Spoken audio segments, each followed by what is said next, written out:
Hi hello नमस्कार, स्वागत आहे तुमचं आपल्या यूट्यूब चॅनलमध्ये।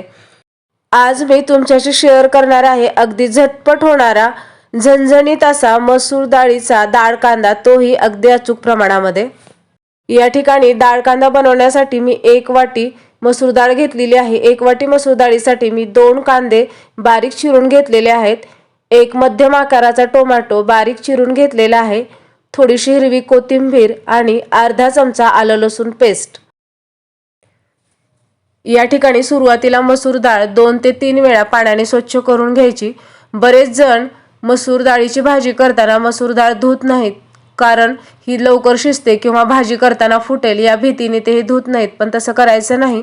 कारण दुकानामध्ये स्पेशली कडधान्यांना भरपूर पावडर लावून ठेवलेली असते, कारण कडधान्य लवकर खराब होतात। त्यामुळे आपण भाजी करताना मसूर डाळ 2 ते 3 वेळा पाण्याने स्वच्छ धुवून घ्यायची। या ठिकाणी पाणी जर आपण अचूक प्रमाणात भाजीसाठी वापरलं तर डाळ अजिबात भाजीमध्ये फुटत नाही। या ठिकाणी कढई गरम झालेली आहे, त्यामध्ये मी चमचाभर तेल सोडून घेतलेलं आहे। तेल व्यवस्थित गरम झाले की त्यामध्ये घालूया अर्धा चमचा मोहरी। मोहरी व्यवस्थित तडतडली की त्यामध्ये घालूया अर्धा चमचा जिरं। त्यामध्ये घालूया बारीक चिरलेला कांदा। या ठिकाणी डाळ कांदा म्हटले की त्यामध्ये कांद्याचं प्रमाण थोडंसं जास्त वापरायचं। या ठिकाणी 1 वाटी डाळीसाठी मी 2 मध्यम आकाराचे कांदे बारीक चिरून घेतलेले आहेत। तर जेवढ्या प्रमाणात आपण कांदा घेतो त्याच्या निम्म्या प्रमाणामध्ये टोमॅटो वापरायचं। या ठिकाणी मी 2 कांदे घेतलेले आहेत आणि या भाजीसाठी मी 1 टोमॅटो वापरत आहे। कांदा व्यवस्थित तेलामध्ये लालसर होईपर्यंत परतून घ्यायचा। कांदा लालसर झाला की त्यामध्ये घालूयात अर्धा चमचा आलं लसूण पेस्ट। आलं लसूण पेस्ट सुद्धा मिनिटभर परतून घेऊया आणि त्यामध्ये घालूया 1 मध्यम आकाराचा बारीक चिरलेला टोमॅटो। टोमॅटो सुद्धा आपल्याला मऊ होईपर्यंत तेलामध्ये व्यवस्थित परतून घ्यायचा आहे। या प्रमाणात जर आपण कांदा आणि टोमॅटो डाळ कांद्याला वापरलं तर डाळ कांदा अतिशय चविष्ट होतो। टोमॅटो व्यवस्थित मऊ झाले की त्यामध्ये घालूयात तिखट। या ठिकाणी मी काळ्या तिखटाचा वापर करत आहे। तुम्ही काळं आणि लाल तिखट मिक्स सुद्धा वापरू शकता। या ठिकाणी मी जवळपास 1.5 चमचा काळं तिखट किंवा काळा मसाला वापरलेला आहे। त्यामध्ये घालूया चवीप्रमाणे मीठ।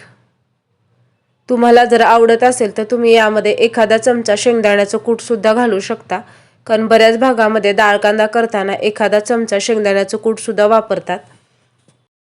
कांदा, टोमॅटो, तिखट, मीठ आपण व्यवस्थित मिक्स करून घेऊया। आता यामध्ये घालूया मसूर डाळ। डाळ घातल्यानंतर आपल्याला डाळ, कांदा, टोमॅटो, तिखट, मीठ यासोबत व्यवस्थित मिक्स करून घ्यायची आहे आणि या मसाल्यामध्ये डाळ 1 मिनिटभरासाठी परतून घ्यायची आहे। आता यामध्ये घालूया गरम पाणी। या ठिकाणी थंड पाण्याचा वापर अजिबात करायचा नाही। थंड पाणी जर वापरलं तर भाजी बेचव लागते आणि डाळ सुद्धा व्यवस्थित शिजत नाही। मसूर डाळीचा डाळ कांदा करताना पाण्याचं प्रमाण योग्य असणे खूप गरजेचे आहे। अचूक प्रमाणात जर आपण पाणी वापरलं तर आपली डाळ अति प्रमाणात शिजत नाही, मऊ पडत नाही किंवा शिजताना फुटत नाही। या ठिकाणी मी 1 वाटी डाळ वापरली होती, तर 1 वाटीसाठी 1.5 वाटी गरम पाणी मी या ठिकाणी वापरलेलं आहे।